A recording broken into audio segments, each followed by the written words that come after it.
This parasha, Vayigash, Kadosh Baruch Hu is speaking to Yaakov Avinu, and he's telling Yaakov Avinu that Noche Ered Emcha Mitzrayma, I will go down to Mitzrayim, Noche Elegam Olo, Yosef Yosef Al Einecha. So Chazal speak about the Noche Ered Emcha Mitzrayma, Kadosh Baruch Hu go down to Mitzrayim, and the Gemara explains about the concept of Golus, of the HaShechina being the Golus, Klal Yisroel, and so on. And the general sense of it is the hashgacha that HaKadosh Baruch Hu has. We spoke about Rabbi a while back about the hashgacha of HaKadosh Baruch Hu, and that's the general concept of Shechina B'Galusa. There's another angle to Shechina B'Galusa that the Rabbi speaks about, and in different places it's mentioned and spoken about, and it's important to understand that dimension. HaKadosh Baruch Hu himself is not easily and readily projected into the world. HaKadosh Baruch Hu himself obviously is not visible, but HaKadosh Baruch Hu's actions and HaKadosh Baruch Hu's doings, HaKadosh Baruch Hu does not openly project in this world. This world is a world of teva, of nature. It's not a world of nisim. HaKadosh Baruch Hu does not want to do nisim. It goes against what he would like to do, and therefore the world works with the framework of teva, of nature. Now, how does one recognize HaKadosh Baruch Hu in that nature? So, just like when it comes to creation, we have HaKadosh Baruch Hu is recognized in the world not because there's anything specifically miraculous or natural, but take together the entire the entire framework of nature and all the various laws that govern the behavior of the bodies of the different celestial bodies, universe, and so on.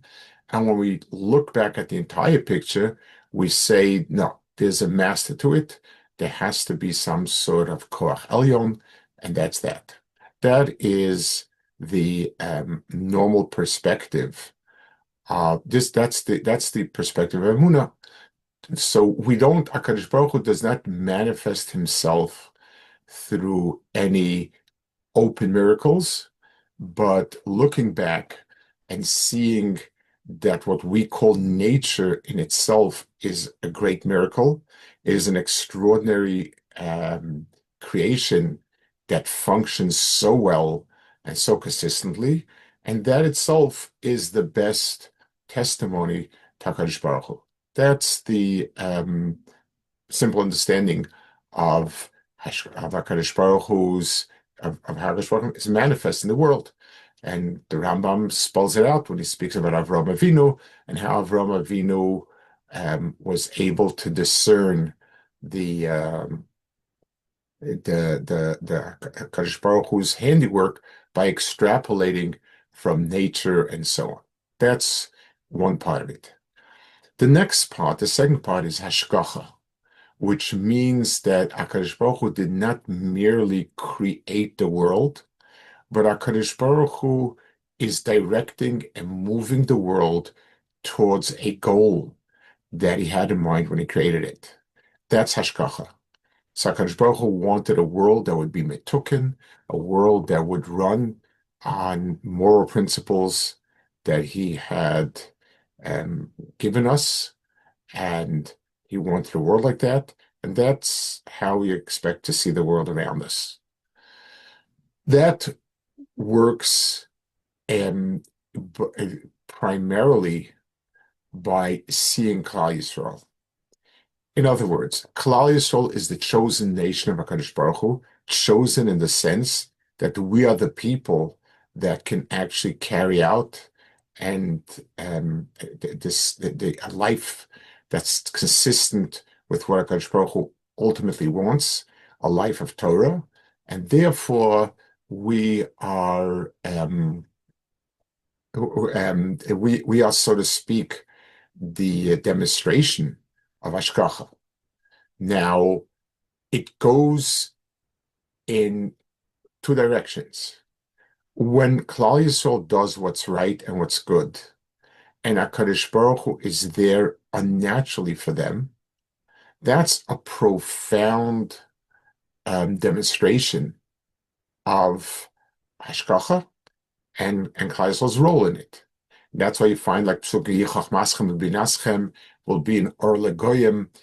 Our very presence, our very essence, the way in which it is, the way it reflects HaKadosh Baruch Hu's rotzen of us, the fact that HaKadosh Baruch Hu wants us, and HaKadosh Baruch Hu who cares for us, and so on, is all reflected in the benevolence that HaKadosh Baruch Hu bestows upon us.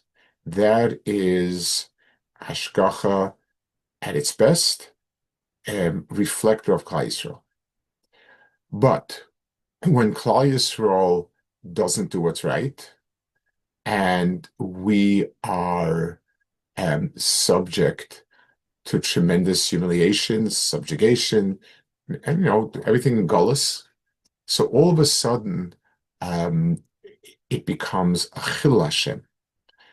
The Goyim don't particularly understand what we've done wrong, and they therefore do not ascribe it to a temporary punishment for a temporary shortcoming. They either say "Chas v'shalom, you see," and that was Moshe Rabbeinu's plea to Hashem, that they're not going to ascribe Klal Yisrael's not entering Eretz Yisrael due to their shortcoming, but rather to HaKadosh Baruch Hu's shortcoming. We're so linked to HaKadosh Baruch Hu. That's one direction in which Golus can be taken. The second direction is that, like the Christians, or maybe the Muslims also, but the Christians for sure, you find in during the Spanish era, the Christians had they had a powerful argument against the Jews, and their argument was, how can you say that you're the chosen nation and the truth is with you when you're on such dire circumstances, decade after decade, century after century? You're really the wretched of the earth, and you're coming to tell me that this is what Hashem wants? How could that be? The Kuzari mentions it many times, and this is part and parcel of the argument that the Melech Kuzarim has with the Chava. The idea that how can you consider yourself chosen people when take a look at what you like? You're a disgrace. So our existence, when it's barely survival because of Averis, constitutes a tremendous chil Hashem. It either means that HaKadosh Baruch Hu is not up to it, the way Moshe Rabbeinu said, Lama Yomru, Kibra Yitziam, and so on. That's the one. Or you see that the truth of the New Testament is the real truth from how wretched the Jews look and are. It cannot be that they're the people of God, when take a look how God has abandoned them. Those are two tremendous chil Hashems that occur when Klal Yisrael sins and HaKadosh Baruch Hu is forced to send him to Golus with all the disgrace and disparagement that leads to. That's called Shechina B'Galusa. The Shechina itself is in Golus because Shechina is the manifestation of HaKadosh Baruch Hu's Hashgacha, and that is only through Klal Yisrael. And when Klal Yisrael sins and that Hashgacha becomes diminished, then this is the result of it. Therefore, it says, when Klal Yisrael will go up, that will reinstitute the sense of Hashgacha. And it's more than that. The Abarbanel says this refers to all the miracles that HaKadosh Baruch Hu does for us when he takes us out of the Golus. Every taking out of a Golus usually demands some incredible nisim, because most of the time we're being held by a very powerful nation, and so on. HaKadosh Baruch Hu has to do great nisim to get us out. So it's accompanied by great nisim, and that sort of reinstitutes the sense of hashgacha and so on. So the nisim that accompanied Klal Yisrael leaving Mitzrayim, they were almost a necessity to right the wrong that had sort of been seemingly perpetrated by Klal Yisrael's situation in Mitzrayim. We look at Mitzrayim, it's 200 years that they're slaves, and these people who are slaves are really God's people? Can't be. But so if they would have somehow succeeded in running away or getting out in a very quiet way, we still would have said, okay, you happen to get out. But the 200 years is much stronger proof. But now, when Klal Yisrael is going to get out of Mitzrayim, it's going to be with an extraordinarily remarkable set of nisim, unparalleled set of nisim. It retroactively reveals that Klal Yisrael is Hashem's nation, that they were in Golus because of Hashgacha, not despite of it. They were in Golus because HaKadosh Baruch Hu needed them to purify themselves, to become the people that they should become.